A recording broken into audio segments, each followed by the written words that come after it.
आज सुनिए विलास जोशी जी की लिखी कहानी एक दिन अचानक। लता दीदी की आत्महत्या की खबर ने मुझे अंदर तक हिला दिया था, क्योंकि दीदी कायर कदापि नहीं थी। फिर मुझे एक दिन दीदी का वह पत्र मिला जिसने सारे राज खोल दिए और मुझे परेशानी व असमंजस में डाल दिया कि क्या दीदी की आत्महत्या को मैं यूं ही व्यर्थ जाने दूं। मैं बालकनी में पड़ी कुर्सी पर चुपचाप बैठा था। जाने क्यों मन उदास था, जबकि लता दीदी को गुजरे अब 1 माह से अधिक हो गया है। दीदी की याद आती है तो जैसे यादों की बारात मन के लंबे रास्ते पर निकल पड़ती है। जिस दिन यह खबर मिली कि लता ने आत्महत्या कर ली, सहसा विश्वास ही नहीं हुआ कि यह बात सच भी हो सकती है, क्योंकि दीदी कायर कदापि नहीं थी।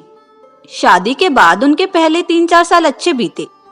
शरद जीजाजी और दीदी दोनों भोपाल में कार्यरत थे। शरद जीजाजी बैंक में सहायक प्रबंधक हैं। दीदी शादी के पहले से ही सूचना व प्रसार कार्यालय में स्टेनोग्राफर थी। लता दीदी मशहूर लेखिका मालती जोशी की कहानियों की फैन थी। फुर्सत के क्षणों में वे उनकी कहानियां पढ़ा करती थी। एक बार मैं भोपाल गया। मैंने उनकी अलमारी से मालती जोशी की किताब कठपुतली निकाली और पढ़ने लगा। 2 दिन में कुछ कहानियां पढ़ी। उन कहानियों ने मुझे इतना प्रभावित किया कि ग्वालियर वापस आते समय मैंने दीदी से कहा, शेष कहानियां पढ़कर यह किताब मैं आपको वापस भेज दूंगा। नहीं भैया नहीं, यह मेरी प्रिय किताब है और मैं इसे किसी को भी नहीं देती हूँ, चाहे वह तुम्हारे जीजाजी ही क्यों ना हो, क्योंकि एक बार किसी को किताब दे दो तो वापस नहीं मिलती। उन्होंने किताब मेरे हाथ से ले ली और अलमारी में रख दी। जब कभी 2-3 दिन की छुट्टी पड़ती तब वे हमारे यहाँ आ जाते। 2 दिन साथ रहते। उस दौरान हम पार्क में घूमने चले जाते, कभी कोई अच्छी सी फिल्म देख आते। इस प्रकार हंसते खेलते 3-4 साल निकल गए। एक दिन जब मैं दफ्तर से घर आया तो मालूम हुआ दीदी आई हुई हैं। मैंने माँ से पूछा तो उन्होंने बताया कि वे अपनी सहेली प्रेमलता से मिलने गई हैं। कह रही थी कि उससे कुछ जरूरी काम है। रात करीब 10 बजे वे घर आई। मेरी नजर उनके चेहरे पर ठहरी तो लगा कि वे कुछ परेशान हैं और उनके चेहरे पर पहले सी खुशी नहीं है। वे सीधे अंदर अपने कमरे में चली गई। मुझे लगा शायद कपड़े बदलने गई होंगी, लेकिन बहुत देर गुजरने पर भी जब वे ड्राइंग रूम में नहीं आई तब मैं ही अंदर कमरे में चला गया। वे उदास चेहरा लिए बैठी थी। मैंने पूछा तो बोली, अरे कुछ नहीं भैया, यात्रा करके आई हूँ, उसी की थकान है। मुझे उनकी बात पर यकीन नहीं हुआ। मैंने कहा, दीदी सच कहूं आप कुछ छिपा रही हैं, लेकिन आज आपका चेहरा आपका साथ नहीं दे रहा।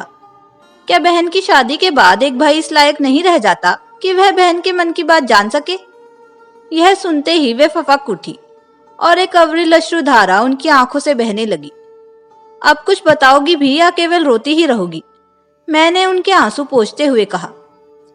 भैया हमारी शादी को 5 साल 4 माह हो गए।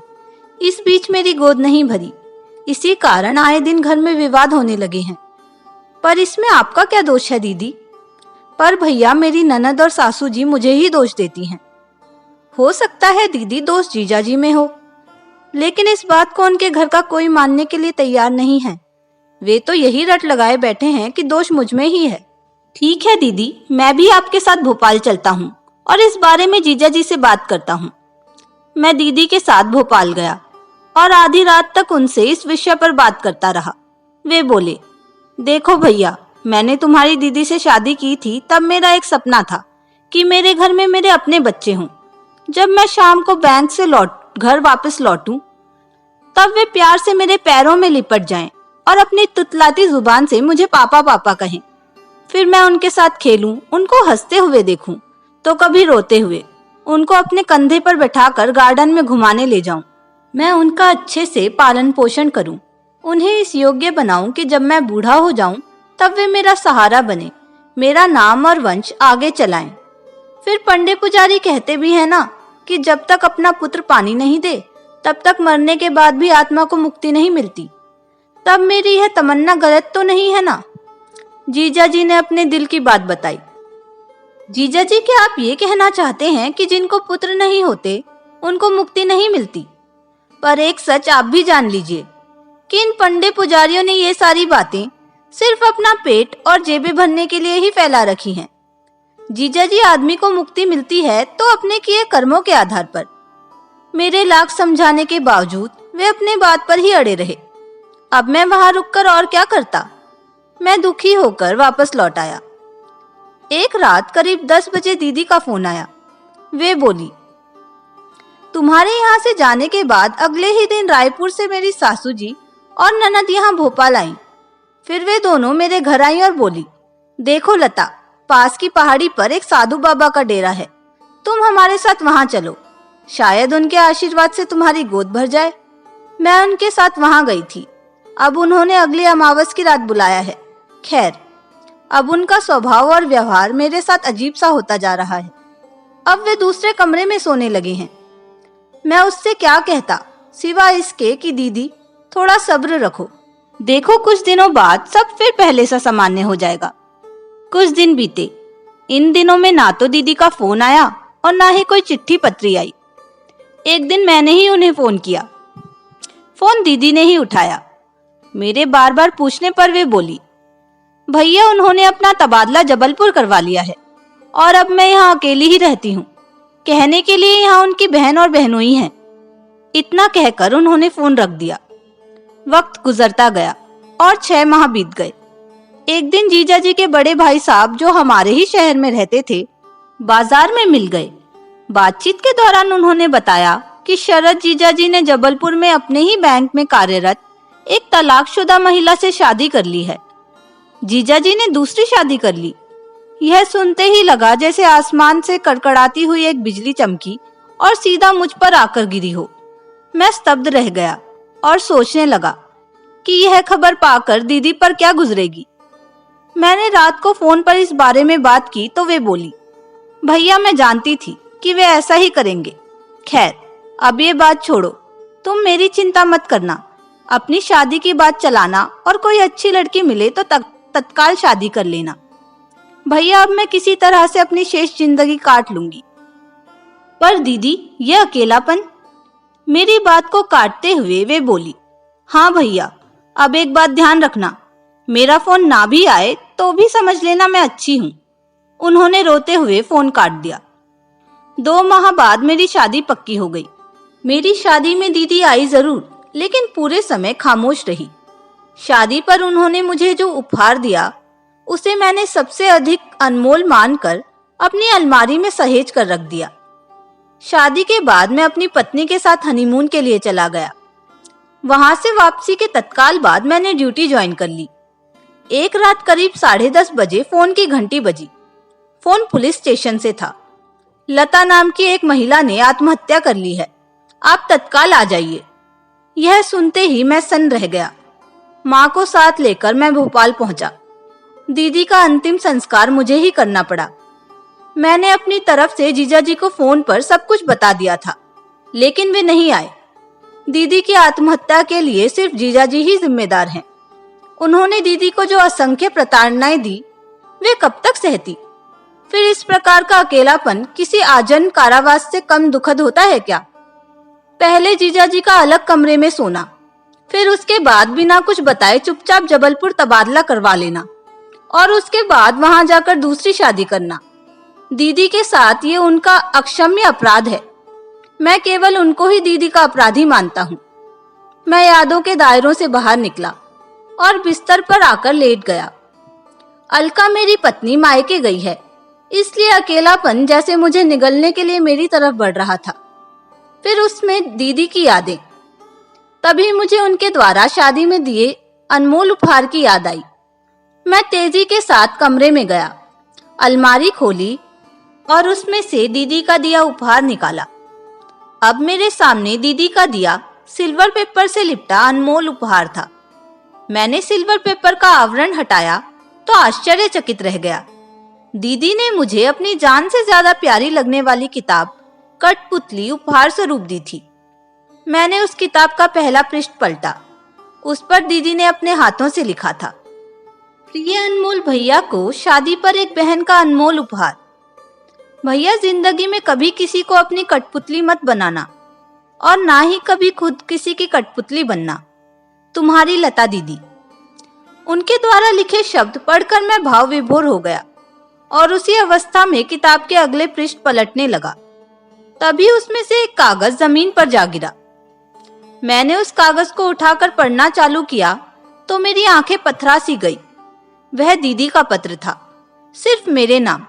उन्होंने लिखा था, प्रिय अनमोल भैया, सर्वप्रथम ये पत्र सिर्फ तुम्हारे लिए है। यह याद रखना, इस पत्र द्वारा मैं कुछ सच्चाइयां तुम्हारे सामने लाना चाहती हूँ जिनसे तुम अभी तक अनभिज्ञ हो। भैया, मेरी सासू जी और ननद आए दिन मुझे ताने मारती थी कि अब तुम्हारी शादी को 5 साल से अधिक हो गया है, अब तो तुम्हारी गोद भरनी ही चाहिए। आस पड़ोस की महिलाएं और मेरी सहेलियां भी पूछती रहती हैं कि बहू कैसी है, अभी उसे बच्चा हुआ या नहीं। अगर ना हुआ हो तो किसी साधु या बाबा के आश्रम में उसे ले जाकर उनका आशीर्वाद दिलवाओ। भैया, ऐसी बातों से मैं आहत तो होती ही थी, उसमें भी ये एक और घटना हो गई। हमारे पास के गंगरा डेजी के यहाँ उनकी बहू की गोद भराई का कार्यक्रम था। मैं भी वहां गई थी। एक एक करके सब स्त्रियां गंगराडे भाभी की गोद भर रही थी। जब मैं उसकी गोद भरने के लिए उठी तो उसने ये कहकर मुझसे गोद भरवाने से इनकार कर दिया कि मैं एक बांझ औरत से अपनी गोद नहीं भरवाऊंगी। उसके मुंह से यह बात सुनकर मेरी हालत तो काटो तो खून नहीं जैसी हो गई। मैं वहां से अपमानित होकर अपने बेडरूम में आकर रोती रही। एक दिन यह बात मैंने अपनी ननद को बताई तो वे बोली, इसमें गलत क्या है, 5 साल से अधिक समय हो गया है, इतने सालों में भी तुम्हारी गोद नहीं भरी तो लोग तो तुम्हें बांझी कहेंगे ना। भैया, तुम्हें याद होगा, एक बार मैंने तुम्हें फोन पर बातचीत के दौरान भोपाल के पास स्थित पहाड़ी पर एक बाबा के डेरे पर जाने की बात कही थी। भैया, पहली बार मैं वहां अपनी सासू जी और ननद के साथ गई थी। तब वे बोली थी, उन बाबा का आशीर्वाद पाकर कई स्त्रियों की गोद भर गई है, तुम हमारे साथ चलो, हो सकता है उनके आशीर्वाद से कोई चमत्कार हो जाए। वे मुझे पहाड़ी पर स्थित बाबाओं के डेरे पर ले गई। बाबा के डेरे पर एक बड़ा बोर्ड लगा था, टेंशन भगाने वाले बाबा का आश्रम। उसके नीचे लिखा था, यहाँ जड़ी बूटियों से सभी प्रकार की तकलीफों का उपचार किया जाता है। वहाँ बहुत से परेशान पुरुष और महिलाएं बैठी थी। बाबा एक एक करके क्रम से सबको अपने पास बुला रहे थे। जब मेरा नंबर आया तो बाबा बोले, मैं तेरी परेशानी समझ गया हूँ, तेरे साथ कौन आया है? मैंने इशारे से बताया कि मेरी ननद जी मेरे साथ आई हैं। वे मेरी ननद से बोले, बहन, मामला पुराना हो चुका है, समय लगेगा पर फल जरूर मिलेगा। इसे 4 माह तक अमावस की रात्रि में यहाँ लाना। तंत्र मंत्र, पूजा पाठ और हवन आदि करने पड़ेंगे। ये सारे काम रात को एकांत में गर्भगृह में होते हैं। फिर उन्होंने मेरे गले में एक ताबीज बांधा और ननद से कहा, अब तुम इसे अमावस की रात को यहाँ लाना। बाबा के कहे अनुसार मैं ननद के साथ 3 माह तक अमावस की रात पहाड़ी बाबा के डेरे पर जाती रही। चौथी अमावस की रात जब हम बाबा के डेरे पर पहुंचे तब बाबा मेरी ननद से बोले, बहन, आज रात 11 बजे गर्भगृह में विशेष तांत्रिक महापूजा में इसको बैठाया जाएगा। चूंकि ये तंत्र क्रिया एकांत में ही की जाती है, इसलिए तुम चाहो तो घर चली जाओ और रात 1 बजे इसे अपने साथ ले जाना। उनके कहने पर ननद जी घर चली गई। उसके बाद वे बाबा लोग मुझे एक अंधियारे गर्भगृह में ले गए और उन्होंने मुझे एक हवन कुंड के सामने बैठा दिया। फिर उन्होंने कुछ देर तक जोर जोर से मंत्रोच्चार किया। उसके बाद बाबा बोले, अब तुम एक एक करके अपने बदन से वस्त्र उतारो और इस हवन कुंड में डालती जाओ। मैंने वस्त्र उतारने से साफ इनकार कर दिया। तब पीछे से एक साधु बाबा ने मेरे हाथ पकड़े और दूसरे ने मेरे साथ जबरदस्ती करना चालू कर दिया। मैं जोर जोर से चिल्लाई भी, लेकिन शहर से दूर पहाड़ी पर मेरी आवाज सुनने वाला वहां कोई नहीं था। उस रात मैं उनके दुराचार का शिकार हो गई। वे दुराचार करने के बाद मुझे पहाड़ी से नीचे फेंकना चाहते थे, लेकिन बहुत संघर्ष करके मैं वहां से जान बचाकर भाग आई।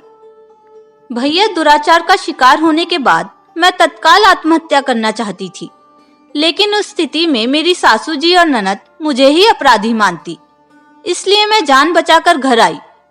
जब मैंने यह घटना अपनी ननद को बताई तब वे बोली, मुझे क्या पता था कि वहां तुम्हारे साथ ऐसा होगा। हम लोग तो यही चाहते हैं कि तुम्हारी गोद भर जाए और हमारे भैया को उनका वंश बढ़ाने वाला मिल जाए। जब मेरी सासू जी को इस घटना के बारे में मालूम पड़ा तब वे बोली, लगता है मेरे नसीब में मरने के बाद भी मुझे पानी देने वाला नहीं है। भैया अब तुम ही बताओ, ऐसी मैली जिंदगी जीकर मैं क्या करूं?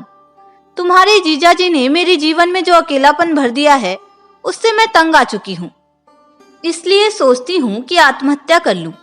भैया याद रखना, ये पत्र सिर्फ तुम्हारे लिए है, इसलिए इसका जिक्र कभी किसी से मत करना, पुलिस से भी नहीं। तुम्हारी दीदी लता। पत्र पढ़ने के बाद मेरे मन में यह बात पक्की हो गई कि दीदी की मौत के लिए सिर्फ जीजाजी दोषी हैं।